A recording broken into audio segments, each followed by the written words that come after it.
Baik, selanjutnya Pak Mufti Anam. Assalamualaikum warahmatullahi wabarakatuh. Pertama, terima kasih Bu Pimpinan. Saya sampaikan selamat HUT PKB, Bu. Dan kami minta hadiah di HUT PKB ini, minta tolong kami tidak dipotong tanya kali ini, Bu ya. Kalau saya punya 15 daftar pertanyaan, tapi saya ngikutin beliau, saya tanya 6 saja, Bu. Sebagai hadiah ulang tahun bagi Partai Kebangkitan Bangsa. Nah, pertama tentu kami sampaikan apresiasi. Kami senang sekali dua senior kami duduk di sini, Pak Rosan, Pak Erick Thohir, yang kami percaya bahwa di tangan Bapak nanti ke depan dan antara akan jauh lebih baik dalam mengelola BUMN. Tentu kami sampaikan terima kasih atas kerja keras Pak Rosan, Pak Erick Thohir, Pak Doni Oskaria, kemudian Pak Tiko dan semua yang hadir di sini untuk bagaimana mewujudkan cita-cita besar dari Presiden Prabowo untuk membangun kemanfaatan di tengah-tengah masyarakat. Awalnya, Pak, saya hampir sama dengan seluruh masyarakat Indonesia yang skeptis dengan hadirnya Danantara di awal berdiri dulu. Tapi kemudian kemarin, atas inisiasi dari Pak Doni Oskaria, kami diundang, diajak beliau untuk FGD secara maraton berhari-hari, Pak. Untuk beliau memaparkan berbagai hal soal RKAP di tahun 2025 ini dan menerima masukan sebanyak-banyaknya dari kami begitu. Dan dari FGD itu merubah cara pandang kami soal Danantara, Pak. Kami menyimak kemarin bahwa banyak sekali terobosan-terobosan dari Pak Doni Oskaria. Banyak lagi, banyak juga ide-ide yang genuine yang kami lihat misalnya soal bagaimana penyelesaian hutang kereta cepat, Pak. Karena kalau ini tidak diselesaikan akan mengganggu akselerasi dari kereta api Indonesia yang dalam jangka panjang akan membunuh KAI yang selama ini menjadi transportasi tumpuan rakyat. Begitu juga soal restrukturisasi KUR. Begitu juga soal opsi-opsi penyelamatan terhadap apa namanya BUMN-BUMN yang hari ini perlu kita selamatkan karena terkait dengan hajat hidup orang banyak dan banyak lagi yang lain yang kemudian menyadarkan kami bahwa Danantara ke depan tidak hanya hadir tapi juga memberikan energi baru bagi BUMN. Nah, tapi ada yang menarik dari salah satu kawan kami kemarin, mohon izin saya kutip di sini pernyataan Pak Sarmuji yang ini menjadi otokritik bagi kita semua bahwa sesuatu yang diusahakan oleh BUMN seringkali gagal dan merugi, Pak. Tapi kemudian kalau itu dikerjakan oleh swasta, justru untung dan sukses besar. Misalnya saja ketika pandemi COVID-19, banyak sekali industri farmasi kita kemudian tumbuh. Kami saja punya tetangga jualan masker, Pak. Hari ini berkembang pesat bahkan dia bermigrasi ke industri yang lainnya begitu. Tapi kita lihat industri farmasi kita hari ini kita justru akan selamatkan itu karena tidak bisa optimal ketika diberikan privilege oleh pemerintah saat itu begitu. Begitu juga dengan jalan tol. Begitu juga dengan Perumnas. Bagaimana kita lihat hari ini developer-developer sukses tapi justru Perumnas dari tahun ke tahun minta bantuan pemerintah untuk penyelamatan begitu. Nah, sehingga kami sangat apresiasi, kami sangat optimis bahwa ke depan Danantara akan mampu untuk menggerakkan ekonomi masyarakat. Saya juga mencatat langkah-langkah besar yang dilakukan oleh Pak Rosan untuk bagaimana mendorong arah baru investasi strategis nasional. Kalau semua rencana ini Pak Rosan dilakukan dalam koridor hukum, kalau dilakukan dengan mengedepankan kepentingan rakyat, kami di Komisi 6 akan sangat mendukung setiap langkah Bapak. Nah, tapi tentu dalam rangka check and balance pada kesempatan hari ini kami ingin menyampaikan beberapa hal agar kemudian Danantara dan BUMN bisa tetap on the track, Pak. Yang pertama soal dividen BUMN yang diberikan kepada Danantara. Dividen BUMN adalah hak negara, hak rakyat, dan wajib dicatat dalam APBN. Nah, tapi hari ini praktik yang terjadi adalah dividen itu tidak lagi masuk ke kas negara. Tidak lagi dikelola oleh Kementerian Keuangan, tapi dialihkan ke Danantara, Pak. Nah, sekedar mengingatkan, kita ini kan sebagai fungsi kami untuk melakukan check and balance, ini bagian dari reminder kita semua atas rencana baik dari Danantara, bahwa ini bertentangan dengan pasal 23 Undang-Undang Dasar tahun 1945 yang menyatakan bahwa semua penerimaan negara harus dimasukkan dalam APBN dan dibahas bersama DPR, Pak. Nah, tapi kabarnya ke depan Danantara tidak berkewajiban melaporkan penggunaan dividen ke DPR. Nah, maka kami bertanya, siapa ke depan yang akan melakukan check and balance terhadap semua yang dilakukan oleh Danantara, Pak? apakah kemudian seperti yang disampaikan oleh Pak Rosan tadi akan dilaporkan dan kepada Presiden? Jelas mustahil kalau setiap transaksi keuangan yang dilakukan oleh Danantara dilaporkan kepada Presiden karena Presiden urusannya sangat kompleks begitu Pak. Nah maka kami mengingatkan jangan sampai niat yang mulia, niat yang baik dari Danantara ini kemudian menjadikan Danantara negara dalam persoalan pengelolaan keuangan Pak. Nah padahal pengalihan dividen Danantara dampaknya sangat jelas. Negara hari ini kehilangan pemasukannya. Nah, Kementerian Keuangan hari ini harus memutar otak untuk bagaimana menambal defisit. Yang kemudian maka lahirlah kebijakan-kebijakan yang membuat rakyat kita hari ini keringat dingin. Bagaimana Pak Rosan melihat bahwa rakyat kita hari ini mereka jualan online di Shopee, di TikTok, di Tokopedia dipajaki, Pak. Bagaimana mereka para influencer kita, para pekerja-pekerja digital kita, semua sekarang dipajakin. Bahkan kami dengar bahwa dalam waktu dekat orang yang mendapatkan amplop di kondangan di hajatan juga akan dimintain pajak oleh pemerintah. Ini tragis. Nah, sehingga ini membuat rakyat kami hari ini cukup menjerit, yang kemudian UMKM kita juga bingung, anak-anak muda kita di daerah-daerah hari ini yang jualan toko-toko online mulai berhitung ulang, Pak. Nah, maka ini adalah bagian dari dampaknya sumber utama penerimaan negara yang hilang karena dividen hari ini diberikan kepada Danantara. Nah, maka pertanyaannya, kalau memang dividen BUMN diserahkan ke Danantara, maka pertanyaan saya adalah, apa jaminan bahwa Danantara bisa mengelola uang ini lebih baik daripada dikelola Kementerian Keuangan, Pak? Daripada dikelola negara, begitu. Nah, kita aja bicara misalnya soal 90 triliun, Pak. 90 triliun kalau diberikan beras, Pak. Masya Allah, itu dapat menghidupin rakyat kita yang kelaparan di desa-desa. 90 triliun kalau dibuat untuk meningkatkan pendidikan rakyat, maka akan meningkatkan kualitas sekolah-sekolah kita. Pak Rosan, Pak Erick Thohir mungkin hari ini sering mendengar berita bahwa ada ketimpangan, ada sebuah ironi bahwa sekolah-sekolah swasta antri bertahun-tahun, Pak. Tapi justru di sekolah-sekolah negeri, Pak Rosan, hari ini yang daftar hanya 1 siswa, yang kemudian memaksa sekolah untuk menutup sekolahnya. Karena apa? Karena kualitasnya menurun. Rakyat lebih percaya kepada sekolah swasta daripada sekolah negeri. Maka harapan kami, dana yang begitu besar yang harusnya bisa meningkatkan kualitas pendidikan, bisa menghidupi rakyat, ini bisa benar-benar dimanfaatkan dengan optimal. Maka kami di DPR tidak akan tinggal diam, kami akan pastikan bahwa uang rakyat harus kembali kepada rakyat. Bahwa setiap rupiah dividen yang diberikan negara kepada Danantara harus bisa dipertanggungjawabkan, harus bisa diaudit, harus bisa dipantau agar ke depan semuanya bisa sesuai dengan harapan kita semua, begitu. Nah, maka harapan kami sebelum kita berbicara lebih jauh, tupoksinya harus diperjelas karena kami lihat sampai hari ini, jangankan rakyat kami saja di Komisi 6 masih bingung tupoksi antara Kementerian BUMN dan juga BPI Danantara. Maka ke depan ketika ada sebuah fraud, ada sebuah kegagalan, jangan terjadi blame shifting yang kemudian saling menyalahkan antara Kementerian BUMN dan juga Danantara, begitu. Kemudian kami juga mengingatkan bahwa ada istilahnya jas merah, Pak. Jangan pernah sekali-kali melupakan sejarah. Itu pesan dan ajaran penting dari para founding father kita, pendiri bangsa kita.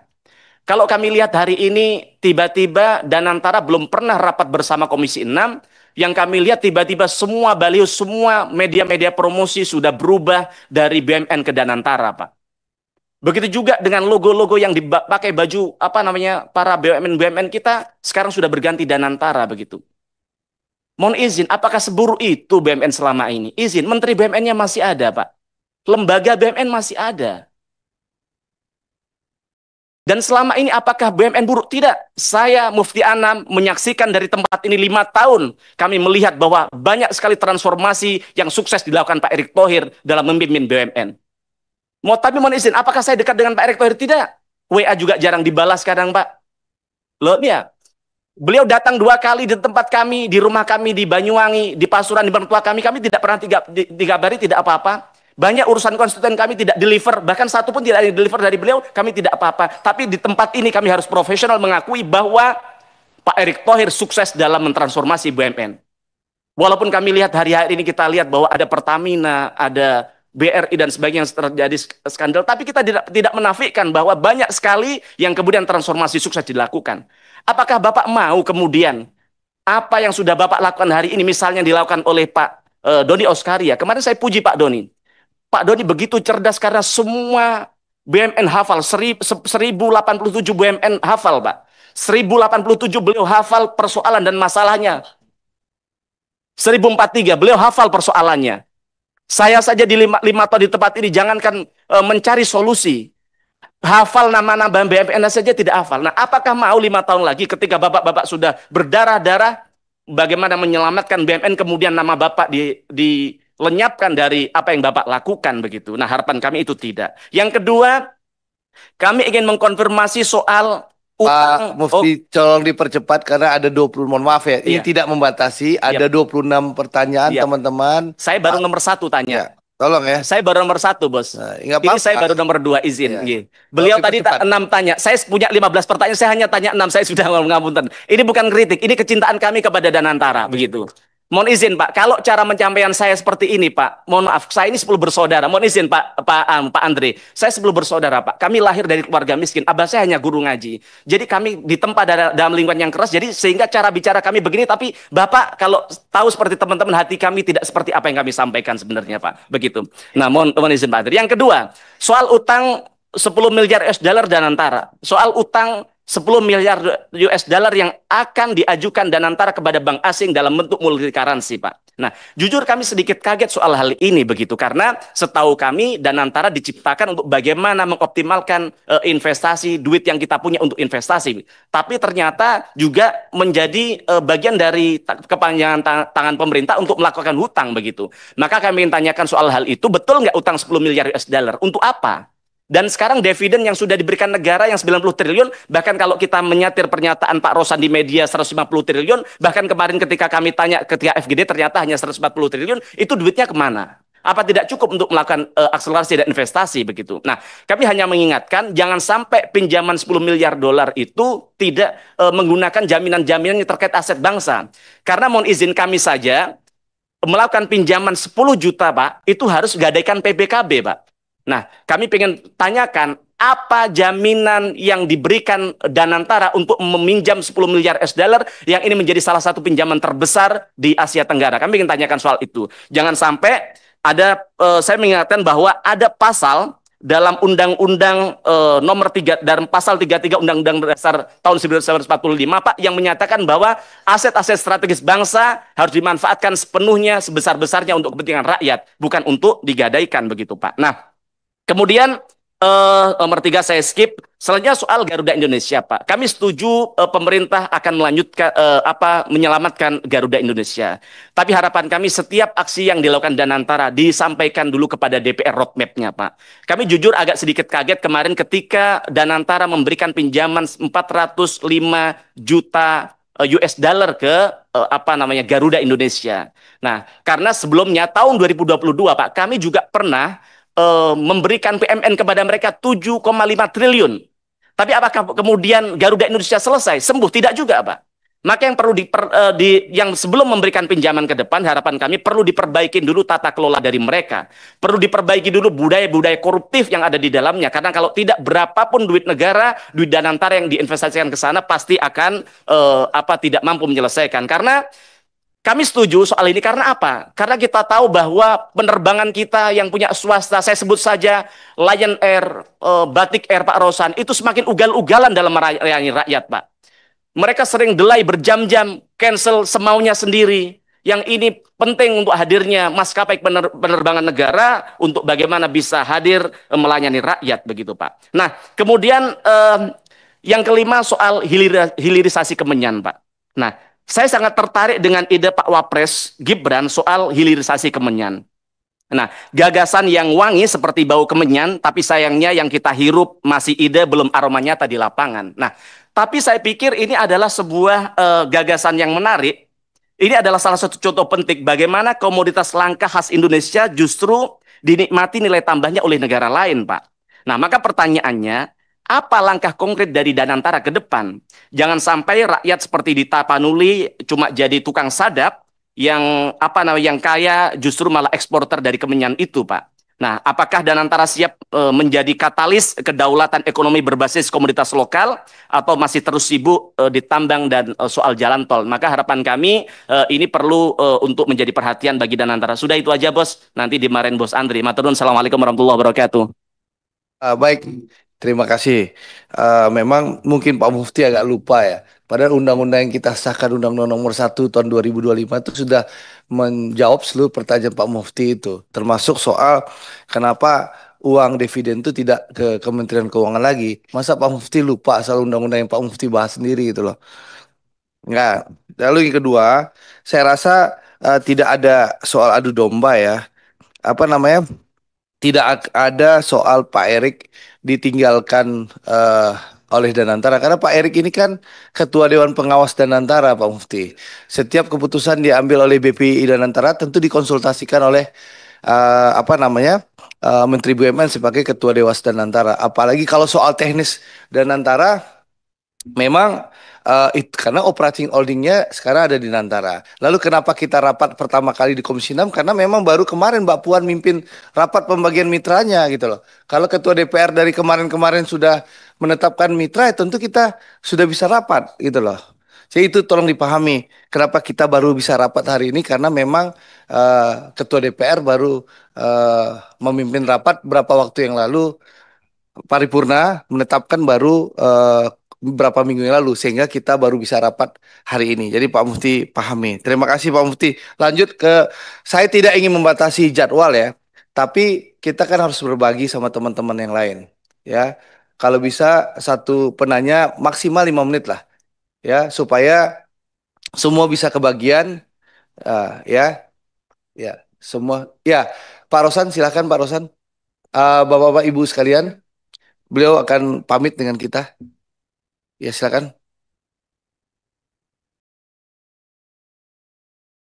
Mohon maaf tadi saya sudah menyampaikan ke pimpinan bahwa tadi pagi saya diminta oleh Bapak Presiden untuk mendampingi beliau pada jam 12.30 dipanggil oleh Bapak Presiden. Jadi mohon izin dengan segala hormat untuk bisa meninggalkan apa persidangan yang baik ini untuk mendampingi Bapak Presiden. Terima kasih.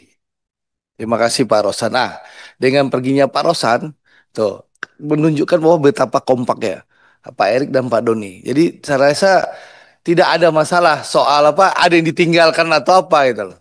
Ya, berarti apa? Ini kan kompak, saling support satu sama lain. Padahal ingin didengerin Pak Rosan ini. Ya, gitu loh. Jadi silakan lanjut ke penanya. Siap. Penanya selanjutnya sebelah kiri. Ini yang lama ini pasti. Beda-beda tipis.